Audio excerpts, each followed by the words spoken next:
Dr. Al. Got one more for this evening. My computer got fried in a storm, so this is the third one I'm doing tonight, but anyway, this will be it for tonight. The photo you see here was taken about 5 years ago as the sun was setting behind the sign at an abandoned bar. The scene is not likely to have changed since then, and even less likely for there to be evidence of progress at this location rather than this sign, which is a sign of decline, figuratively as well as literally. The sign is located in Hardesty, Oklahoma, where the population is currently estimated at about 212 people.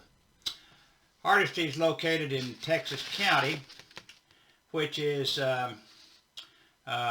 one of only 5 counties in western Oklahoma that have seen any population stability. One of only 5 which has population approaching that or above that which it had at around the time of statehood.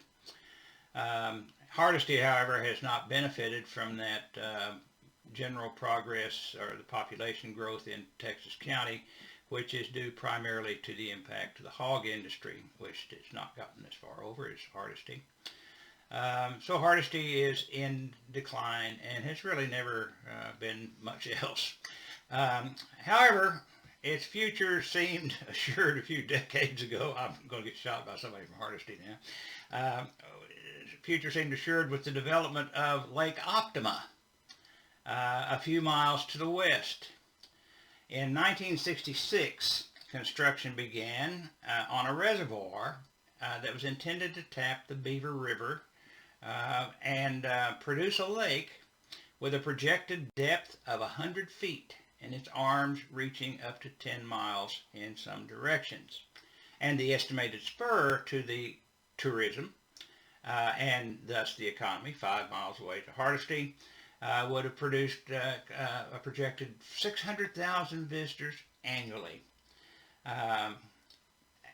projected to the date of 2014, about the time my wife took this photograph. Declines in the Ogallala aquifer, the principal source of underground water for this region of much of Texas County and much of the West, ensured that the lake would not fill. The Beaver River, in fact, almost dried up during the period of the projected lake's development. Nevertheless, construction began in 1966 on the project, and it eventually, of course, realized that they weren't going to succeed. So today we have something other than a significant Lake Optima. We have the Optima National Wildlife Refuge, which encompasses the lake, public housing, and associated conservation lands.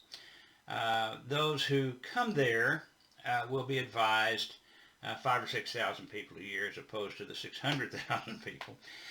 They will be advised that the lake levels can be, and almost surely are, very low, depending upon rainfall and evaporation rates, and that there, accordingly, the lake may offer no water-based recreation and may not be, in fact, is not usually suitable for swimming, fishing, boating, or other activities.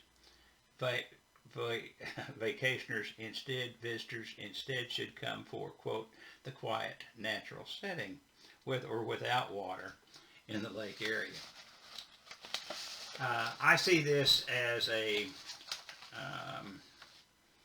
kind of a way of thinking about the prospects of western Oklahoma and the American West in general, especially the dry land West, the Great Plains. And I've written a poem entitled Signs of the Times. The cold beer sign at Hardesty shines with the sunset backdrop, though its promise has been long since lost to forces killing dreams throughout this land. Stores, restaurants, and beer joints all gone now, along with the symbol of the latest promise, a dry lake bed a few miles west, stark reminder of water table limits in a hard land, where the only certain sign is one that declares hard times ahead.